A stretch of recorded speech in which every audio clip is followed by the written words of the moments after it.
হ্যাঁ, একদম ঠিকই পড়েছ। বৃষ্টি স্নাত একটি দিন। গতকাল দিনটা ছিল শনিবার। পোড়ামাটির হাট ছিল, তোমরা জানো। কিন্তু এই বৃষ্টি এমন শুরু হলো, পোড়ামাটির হাট যাওয়া তো দূরের কথা, আমরা সারা দুপুরটা বসে বসে এনজয় করলাম শুধু বৃষ্টিটাকে। আর জানো তো, বৃষ্টি হলেই চারপাশটা কিরকম সুন্দর সুন্দর লাগে।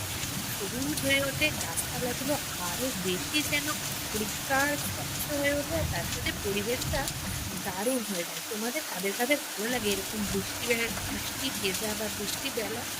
আমাকে কিন্তু কমেন্ট করে জানিয়ে দিও। আর হ্যাঁ, একটা কথা, লং ভিডিও খুব তাড়াতাড়ি আসছে, সেখানে আরো অনেক কিছু দেখতে পাবে। সাথে দেখো তোমরা। চলো, টাটা।